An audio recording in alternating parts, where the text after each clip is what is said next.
नमस्कार पेंशन धारकों, आपका स्वागत है ईपीएस 95 पेंशन से जुड़ी महत्वपूर्ण अपडेट में। क्या ईपीएस पेंशन धारकों का इस बार उन्हें पेंशन की बढ़ोतरी का तोहफा मिलेगा?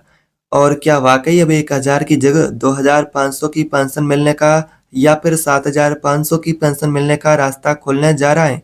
तो आप सभी पेंशन धारकों के लिए सीबीटी की बैठक से अभी-अभी की बहुत बड़ी खुशखबरी आ रही है। तो आखिर सीबीटी की बैठक कब होने वाली है? क्या सीबीटी की बैठक से पेंशन की बढ़ोतरी को लेकर अपडेट हैं?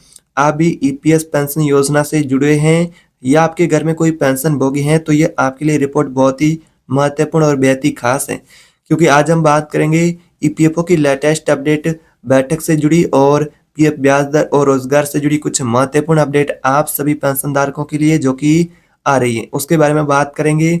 तो वीडियो ध्यान से देखें। तो सबसे पहले अपडेट बात करते हैं सीबीटी की बैठक को लेकर। जो बैठक 12 अक्टूबर को होने वाली थी, वो अब 13 अक्टूबर को दिल्ली में होगी।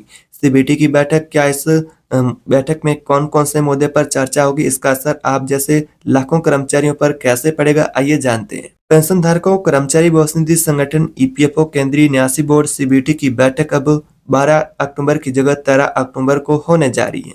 यह बैठक अहम मानी जा रही है क्योंकि करीब 9 महीने के बाद यह बोर्ड बैठक होने जा रही है। पेंशन धारकों की पेंशन को लेकर यहाँ पर 12 अक्टूबर की बैठक को स्थगित कर दिया गया है और ये दिल्ली में 13 अक्टूबर को सीबीटी की बैठक होगी। इस बैठक में कई अहम मुद्दे हैं जिसको लेकर चर्चा होगी, जिसमें सबसे अहम पेंशन धारकों की मांग यानी कि कहे तो पेंशन की बढ़ोतरी का मुद्दा, ईपीएस पेंशन को 1000 से बढ़ाकर 7500 तक करने का।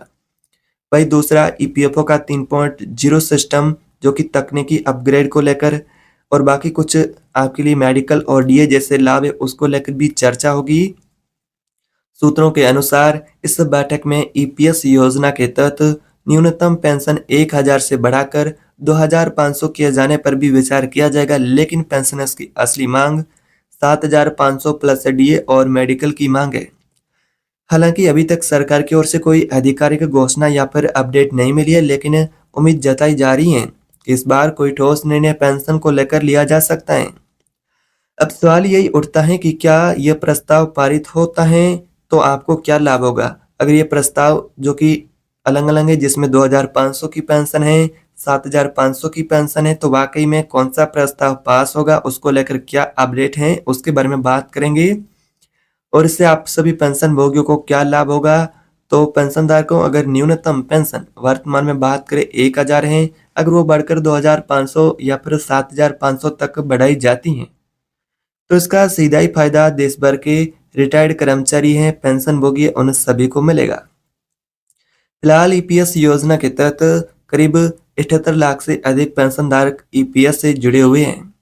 इनमें से बड़ी संख्या में ऐसे लोग हैं जो कि सिर्फ 1000 की पेंशन से ही अपना जीवन यापन करते हैं, जो आज की महंगाई में जीवन यापन के लिए बेहद कम पेंशन मानी जा रही है। 1000 की अगर पेंशन में बढ़ोतरी होती है तो इससे लाखों बुजुर्गों को आर्थिक राहत मिलेगी और उनके जीवन की गुणवत्ता में भी सुधार होगा।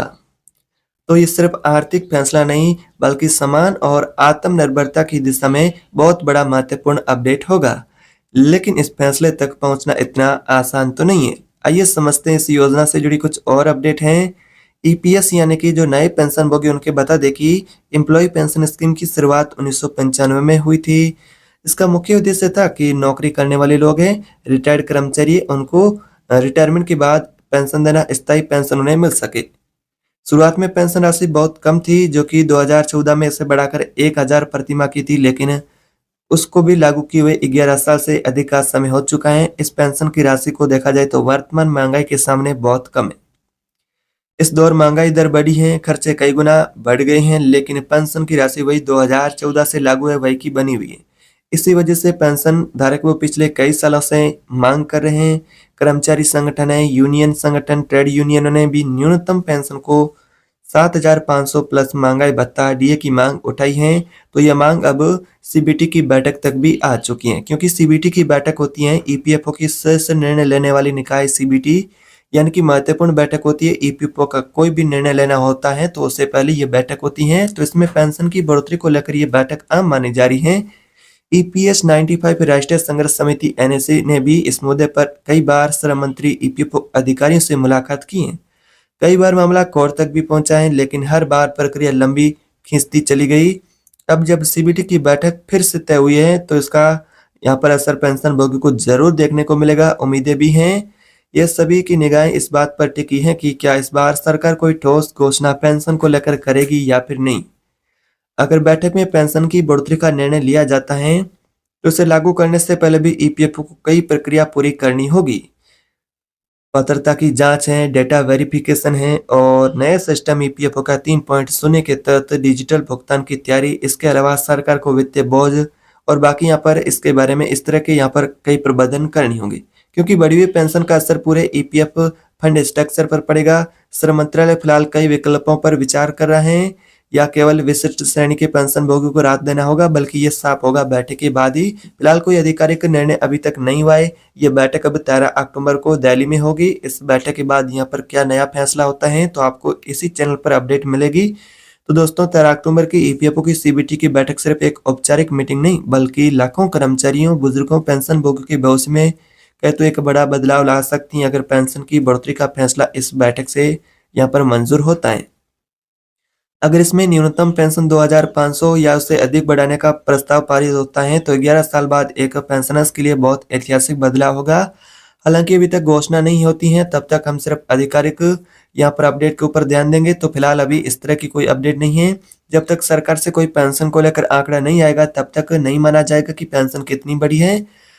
अभी फिलहाल ये जानकारी आ रही है पेंशन से जुड़ी। अगर आप भी चाहते हैं कि सरकार ईपीएस पेंशन में जल्दी से जल्दी बढ़ोतरी करे, तो वीडियो को लाइक करें, शेयर करें और कमेंट में बताएं कि आपके हिसाब से न्यूनतम पेंशन कितनी होनी चाहिए, 2500, 5000 या फिर 7500। कुछ ऐसी भी अपडेट है जिसमें पेंशन की बढ़ोतरी चरणों में की जा सकती है, दूसरे तीसरे चरण में इस प्रकार से, इनकी पहले चरण में 2500, दूसरे चरण में 5000 या फिर तीसरे चरण में 7500 की पेंशन भी दी जा सकती है। लेकिन फिलहाल ये अभी अपडेट मीडिया रिपोर्ट के अनुसार बताई जा रही है। वाकई में अभी बैठक 13 अक्टूबर को होगी।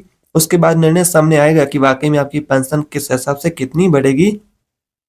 आप अपनी राय कमेंट बॉक्स में बताएं। ऐसे ही सरकारी योजना और पेंशन से जुड़ी अपडेट के लिए, भरोसेमंद जानकारी के लिए चैनल को सब्सक्राइब करें, बेल आइकन दबाएं ताकि अगली खबर आप तक सबसे पहले पहुंचे। तो मिलते हैं अगली नई अपडेट में, तब तक के लिए जय हिंद। सोचिए पेंशन धारकों, आप सभी लोगों ने अपनी जवानी देश की सेवा में गुजार दी। आज वही लोग 1000 की पेंशन पर गुजारा करने को मजबूर हैं।